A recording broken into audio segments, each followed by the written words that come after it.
When the UK's terror threat level changes, it makes headlines. Threat level raised to severe. Threat level lowered from critical. But behind that announcement is a structured system most people never see. So who actually decides the UK's threat level?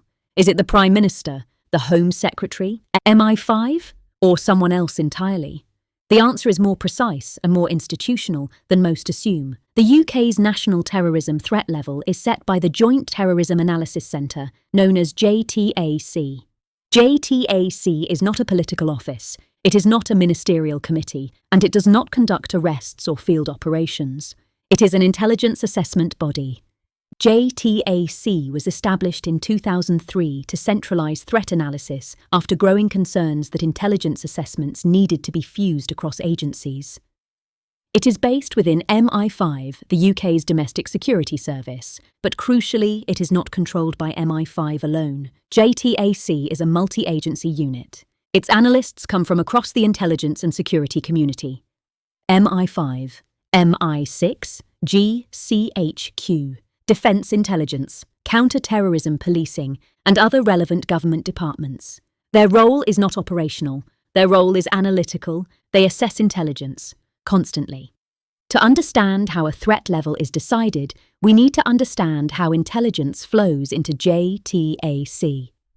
Intelligence arrives from multiple streams. Signals intelligence intercepted by GCHQ. Human intelligence collected by MI5 and MI6. Surveillance reporting from counter-terror policing, financial intelligence tracking suspicious transactions, online monitoring of extremist networks, foreign intelligence shared by allies within the Five Eyes alliance. All of this information feeds into assessment, but intelligence on its own is not enough. It must be evaluated. Analysts examine two core variables: capability and intent. Capability means whether a group or individual has the means to conduct an attack. Intent means whether they plan to do so. A threat level is not raised because rhetoric increases. It is not raised because tensions rise abroad. It is raised when assessed capability and intent converge. JTAC uses structured analytical methods. Source reliability is scored. Corroboration is required. Alternative hypotheses are tested. Deception risks are considered. The system is designed to avoid overreaction.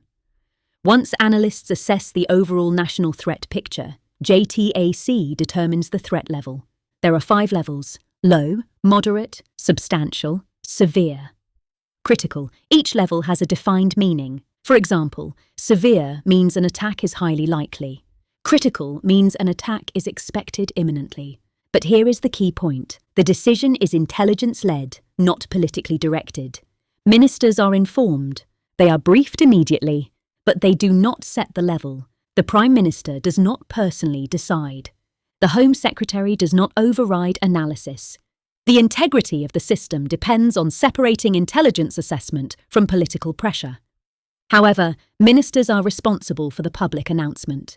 So while politicians communicate the level, they do not determine it. This distinction matters because threat levels affect national posture. They influence policing deployments. They trigger contingency planning. They impact aviation security, transport networks, and protective security at critical national infrastructure. Raising the level to critical is not symbolic. It mobilizes real resources. So how often does JTAC reassess? Continuously. Threat assessment is not a static decision. It is reviewed daily, sometimes multiple times per day during periods of heightened concern. If intelligence changes, the level can change rapidly.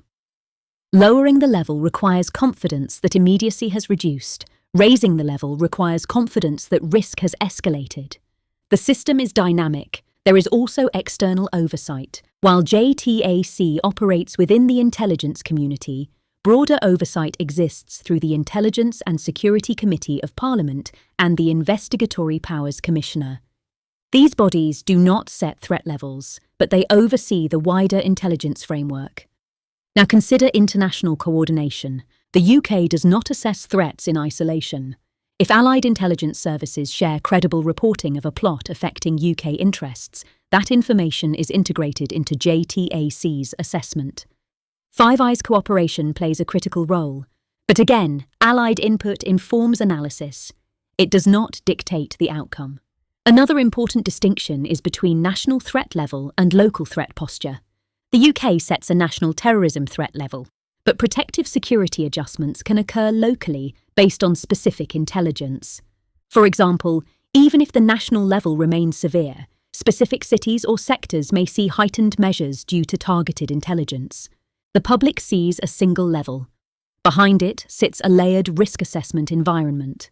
There is also a separation between terrorism threat levels and other types of national risk.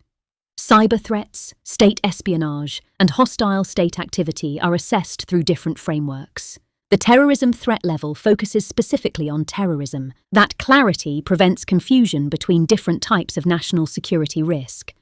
Now consider the political sensitivity. Raising the threat level can influence markets, public behaviour, and media narratives. That is precisely why the decision is not political. It must be grounded in intelligence credibility. If threat levels were perceived as politically manipulated, public trust would erode. So the system is structured to protect analytical independence. Who really decides? JTAC analysts, operating within an intelligence framework based on multi-source classified information. How is it decided? Through structured assessment of capability, intent, and imminence, validated across agencies, reviewed continuously, and communicated to ministers for announcement. It is a bureaucratic answer. But that is the point. National security systems are not dramatic. They are procedural, layered, deliberate. When you hear that the UK's threat level has changed, you are hearing the output of a complex analytical machine. Not a political instinct, not a media reaction, but an intelligence judgment. And that judgment is built on constant collection, validation, and reassessment behind closed doors. Understanding this system matters, because it reveals how the UK manages uncertainty, not through public rhetoric, but through structured intelligence analysis. That is who really decides the UK's threat level, and that is how it is done, quietly, institutionally, and continuously.